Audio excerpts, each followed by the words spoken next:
देखिए अभी जिता रहे हैं, कितना आदमी के जिताए हैं, बाकी हमारे अभी झोपड़िया मन के चल रहा है। तो सोचना है इस बार, सोच वो समझ बता करते रहे हैं। हैं एक बिहार टीवी, नई सोच नई दिशा। बिहार शरीफ के टाउन हॉल में कांग्रेस पार्टी के बैनर तले अति पिछड़ा अधिकार सम्मेलन का आयोजन हुआ, जिसमें समाज के वंचित तबकों की आवाज बुलंद हुई।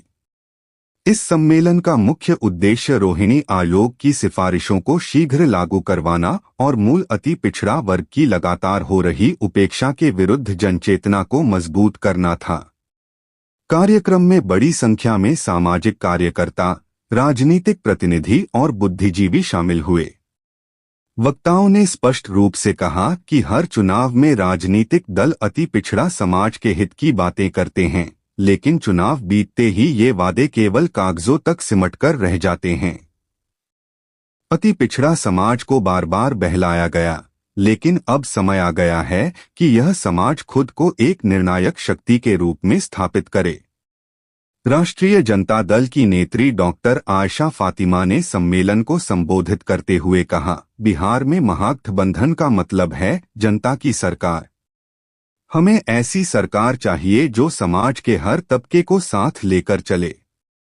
बिहार तभी सशक्त और विकसित राज्य बनेगा जब शिक्षा की गुणवत्ता के साथ साथ सामाजिक न्याय की गूंज भी जमीन पर सुनाई दे। यह तभी संभव है जब दलित, महादलित, पिछड़ा और अति पिछड़ा समाज एकजुट होकर अपने अधिकारों के लिए संगठित प्रयास करे। समाज सेवी यासिर इमाम और कांग्रेस के जिलाध्यक्ष नरेश प्रसाद अकेला ने भी अपने संबोधन में कहा कि जब तक अति पिछड़ा समाज सामाजिक रूप से संगठित नहीं होगा, तब तक उसके अधिकार भाषणों और वादों तक ही सीमित रहेंगे। वक्त आ गया है कि यह वर्ग अपनी ताकत को पहचाने और अपनी राजनीतिक भूमिका को मजबूती से निभाए। सम्मेलन के संयोजक दिलीप मंडल ने जोर देते हुए कहा कि अब समाज को केवल नारे और वादे नहीं चाहिए, बल्कि ठोस योजनाएं और संवैधानिक अधिकार चाहिए, जिससे उनका वास्तविक सशक्तिकरण हो सके।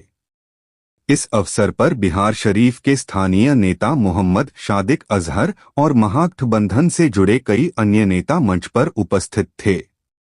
सम्मेलन ने स्पष्ट संकेत दिया कि अति पिछड़ा वर्ग अब सिर्फ गिनती की संख्या नहीं, बल्कि निर्णायक और सजग समाज के रूप में आगे आ रहा है, जो अपने अधिकारों को लेकर गंभीर और संगठित है। और बिहार में आरजेडी मतलब जनता की सरकार, तो हमें वैसी सरकार की ज़रूरत है जो जनता की सरकार हो और भरोसे की सरकार हो, जहां पे जनता अपनी बात जो है वो पूरी तरह से रख पाए और जनता की बातों को सुनते हुए उनकी समस्याओं की परेशानी को दूर करते हुए बिहार एक मजबूत राज्य साबित हो। और बिहार एक मजबूत राज्य और एक डेवलप स्टेट तभी बनेगा जब यहाँ पे इक्वालिटी की बात होगी, एजुकेशन की बात होगी, अवेयरनेस की बात होगी, रिक्रूटमेंट की बात होगी, ऑनेस्टी की बात होगी। और ये सारी चीज़ें जो है वो तभी मुमकिन है जब यहाँ पे पिछड़ा, अति पिछड़ा, दलित और महादलित को हम अपने समान अधिकार के साथ, समानता का अधिकार के साथ, लोकतांत्रिक देश में नैतिकता के साथ लेके चलेंगे। और ये तभी मुमकिन है जब हम सब एक साथ होंगे। हमसे जुड़े रहने के लिए और इसी प्रकार की ताज़ा खबरों को पाने के लिए हमारे YouTube चैनल बिहार टीवी को सब्सक्राइब करें और तुरंत नोटिफिकेशन पाने के लिए बेल आइकन को प्रेस करना ना भूलें।